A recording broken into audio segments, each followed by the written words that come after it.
প্রাথমিক শিক্ষক নিয়োগ মামলায় বড় পদক্ষেপ হাইকোর্টের। ২১২৪ জন প্রার্থীর নথি যাচাই করবে পর্ষদ। প্রাথমিক শিক্ষক নিয়োগ মামলায় বড় পদক্ষেপ কলকাতা হাইকোর্টের।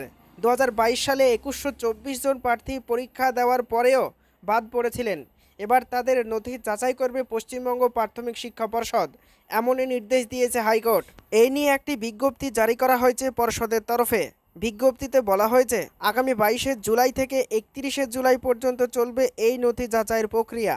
মাধ্যমিক, উচ্চ মাধ্যমিক মার্কশিট, জন্ম শংসাপত্র, টেট শংসাপত্র, ডিএলএড কোর্সের শংসাপত্র, ২০১৭ সালের আগে যে স্কুলে কর্মরত ছিলেন তার বিস্তারিত বিবরণ, বেতন কাঠামো সহ মোট ১৩ রকমের নথি যাচাই করা হবে বলে বিজ্ঞপ্তিতে স্পষ্ট বলা হয়েছে।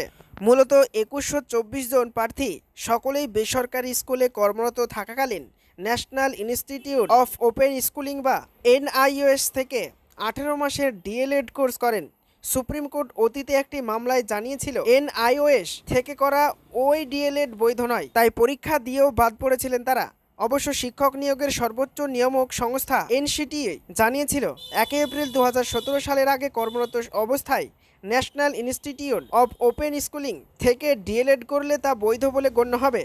তারপরে সুপ্রিম কোর্টের নির্দেশে প্রায় ১২০০ জনের নথি যাচাই করে প্রাথমিক শিক্ষা পর্ষদ। তারপরেই ২১২৪ জন প্রার্থী কলকাতা হাইকোর্টে মামলার পরিপ্রেক্ষিতে একই কারণ দেখিয়ে নিজেদের আবেদনের জন্য যোগ্য বলে দাবি করেন। সেই মামলাতেই সুপ্রিম কোর্টের অতীতের নির্দেশকে বলবৎ রেখে হাইকোর্টের তরফে ওই ২১২৪ জনের নথি যাচাইয়ের নির্দেশ দেওয়া হয়েছে। উল্লেখযোগ্যভাবে এখনও ২০২২ সালের প্রাথমিক শিক্ষক নিয়োগ সম্পূর্ণ হয়নি, তাই এই নথি যাচাইয়ের পরে সংশ্লিষ্ট ২১২৪ জন প্রার্থী আদৌ যোগ্য বলে বিবেচিত হবেন কিনা সেটি এখন দেখার বিষয়।